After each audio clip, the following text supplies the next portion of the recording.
One of my subscribers have left 5 questions. So I think those 5 questions can be broken down into groups of 2, 2 and 1. So I think I might actually make 3 videos over this, or probably 2 videos to break this up. So it's not too long. So the first question, what are the terms and length of warranty that you offer your clients? Well, that's a good question, because I actually don't offer my clients a warranty.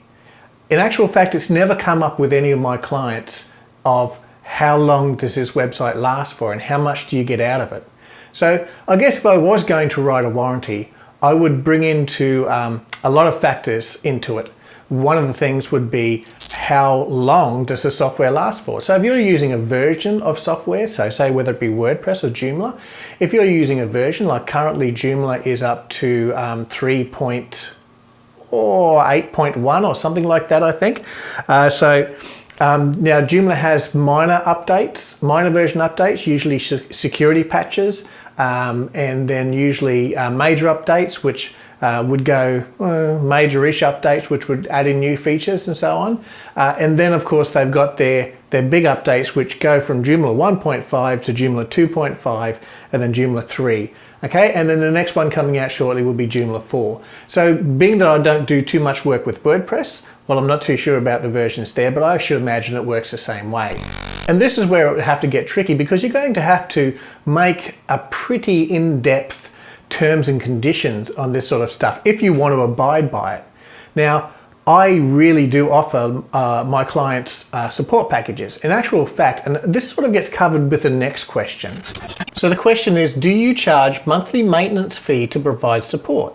And do you have sophisticated terms and conditions to ensure that new features and functionalities are looked as a new project rather than support? Well, that's a good question. And that does go with the first question a lot. What are your terms and conditions, and do you offer a warranty? So they're sort of combined. Terms and conditions is not something that I've focused on with my business. So anybody in business will tell you to have a good terms and conditions and have your the legal side of your business covered well by these terms and conditions. The way I've worked terms and conditions over the past is simply I have clients or past clients that have been policy makers, or what I call policy makers. So because you can really break down so much with terms and conditions, and if you're a really big business, not just a one-man or two-man show, if you're a really big business, then naturally you're going to have terms and conditions for your employees, for your clients, and it's going to be in depth. So if you're just a one-man business like myself, I have a terms and conditions that's laid out on my site. In actual fact, I haven't looked at it for quite a while, so these policies or these terms and conditions would have changed because my workflow, my work ethic, my invoicing and my payment systems and everything, all that structure has changed. So I really should give myself a kick up the bum and get into that. Let's answer this question now in a couple of different ways. First of all, what I've done.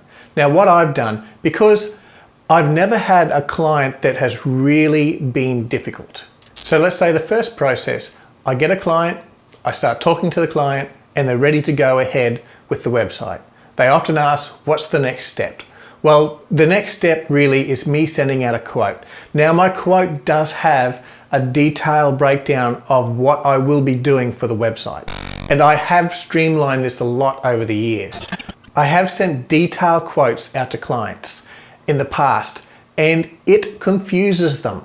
It's as simple as that. You want to be covered for the work that you're going to do. So you do have to make a description list of what you will be doing. Now, how much detail you go into is really up to you. I don't like to go into too much detail. As I said before, it confuses the client. I've had clients in the past ring up and say, I'm not buying a car, I just want a website. And I have other clients saying, do I get this? Do I get that? Do I get this? So it really does determine from client to client, but you do have to find somewhere in the middle that is not too complex and not too simplified. Then the quote is sent out to the client, they agree to it, they pay the deposit.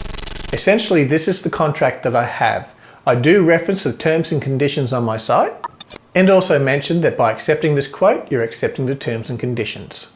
Then I send the client a startup kit, and in a perfect world, they get everything together and present me with all the information that I need to build the website the way I see it. And by the way, we've discussed either on the phone or in a meeting. Once I build the website, then I send them a link to where they can go and view and then get back to me with changes. And this is phase 2. If you're doing a bigger project, it would make sense at this time to get the second part. I like to take a third of the quote up front. Some people take 50%, but I like a little bit more at the end of the job than what I get at the beginning of the job. This is just me giving myself a little pat on the back, saying here's a reward, more money than you got first up in the initial payment. But if it's a bigger project, this stage 2 is where you could take a second payment, a second third payment, a second 1/3 payment, and then take the final 1/3 payment at the end of the job. Percentages on your payment is totally up to you, but this is just the way I do it. Now, when it comes to the websites, I take final payment and then I make the site go live. I always make sure that I take final payment before the site goes live. Unless, of course, it's a friend, a family member or someone like that, then I will, well, actually, usually if it's a family member, I wouldn't be charging them for the website. So before the site goes live, I take final payment. By this time, we've all signed off on this website. So what they viewed, they've liked, they've got back to me with changes. I make the changes. We do a little bit of backwards and forwards. Generally, it's not too much. This is another point where you could actually have some policies here to say that there's only 3 revisions of that website. So if you want to get more precise with it then. But honestly, I've never had clients fiddle around too much that I felt the need to say, well, only 3 revisions. So most clients, and I say most, meaning 95% of the clients that I deal with are really good and they do pretty much nail it the first and second time with revisions. If it does start to drag on, what I'll do is I'll make up a Word document listing everything that needs to be done and for them to do it. Now this gives some form of finality to the client that says, well, I have to finish these tasks and then the website's done. But once the website's handed over, then I say to the client, well, look, you've got 21 days. So I give them 3 to 4 weeks. It is a pretty loose thing. I do say 21 days just to sort of get them a little kick along. If they sort of think to themselves, I want to make some changes, then I say 21 days. So you can make revisions by then. So simple revisions like spelling mistakes, any sort of link errors, any errors I fix up naturally if they find any problems with it, then they have really 21 days to sort of fix and finalize it all. And look, even after that, I do get lenient with any sort of edits and changes. You can tell when a client will take advantage of you in business, then that's when you start to say to them, well, I think it's time you take out a support package because these are no longer parts of the initial quote. But for the most part, clients are pretty good. They won't push the boundaries that much. They do understand that you're a business the same as them. So while they still want things completed and done, they do understand that if it's outside the quote, then they're going to be paying extra for it after the fact. Now this gets on to the warranty part. Because the site's completed, it's handed over, it's finished. Now, nearly all of my clients are hosted on my servers. I have servers set up, configured the way I like it. I also have a server management team that looks after these servers for any sort of issues, problems, updates that may happen or require to the server. I know what software's on my server. So I know that I don't have issues with any websites I build. I use the same framework all the time, Joomla, and I have these servers configured the way I like them, the way that works best in security, plus also for my Joomla websites. All of my websites are Joomla, so I feel very comfortable about the hosting I provide for my clients. And I have a hosting, security, and maintenance package that I offer to all of my clients. So it's a very tight ecosystem that I run. So I do not have many issues with security, with software updates breaking my sites, because what I'll do when an update comes in, pretty much I'll try it onto one site first and have a look and make sure that it works. And once everything's fine, then I will roll those software updates out to all of my other websites or my Joomla websites as well. So as a summary to question 1, what terms and conditions do I have and what warranty do I offer? Well, I'm pretty easygoing with this sort of stuff. And the reason why I am easygoing with it is because I know my systems well and I know that I don't have much or any problems with the Joomla system and the service that I have running and the software that's running everything. But in saying that, yes, get terms and conditions and outline a warranty for the client. I do think it's very important. This is really a case of me saying, do as I say, but don't do as I do. And I also should get off my bum and do this soon too. Otherwise, I'll be making another video telling you guys how I got burnt by a client.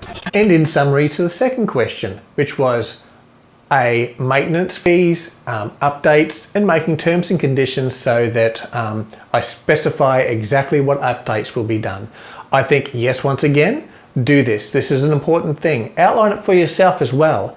But the problem is I find that I don't keep up to date with my terms and conditions because terms and conditions are generally lengthy and you might summarize them in your head, but I also find that, that I sort of look at my terms and conditions and go, oh, I'm doing that? Is that right?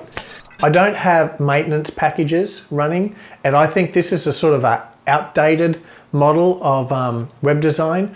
I know that a lot of web designers in this area used to do that. They would have monthly maintenance fees that would just, the client would just keep on paying out and forking out money month after month for really stuff that doesn't get done to a website. So what I like to do to keep it fair to the clients is I have my hosting, which is in that they have an hour of support, which is basically me doing upgrades onto the site, which is basic upgrades and just sort of keeping any software up to date. And generally, I do this to keep my server and my website secure because out-of-date software is insecure software. And with that, I do also offer a hacking security as well, which means if their website gets hacked, it's up to me to get it back to the state it was before. Now, this isn't really a problem for me because at a server level, I do monthly backups, I do weekly backups as well. Also at the Joomla level, I also do using a Kiva backup, and I back up to Dropbox and also back up to my local machine. So pretty much I've covered myself for any sort of problems. And if the site does get hacked, it's nothing for me to take the site down and then upload the new site. All right, that's me covering those two questions. I will get on to the other two questions or three questions, mainly about security, my website security, in the other videos. The usual stuff, subscribe, like, thumbs up, thumbs down, whatever. Okay, so bye for now.